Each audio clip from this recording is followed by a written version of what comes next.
You ask Tiger to solve. This deals with linear equations with one unknown. The final result is x equals 6. Let's solve it step by step. Group all constants on the right side of the equation.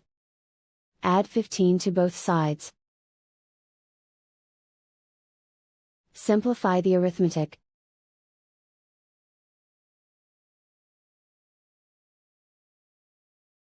Isolate the x. Divide both sides by 5. Simplify the fraction. Find the greatest common factor of the numerator and denominator. Factor out and cancel the greatest common factor. And so the final result is x equals 6.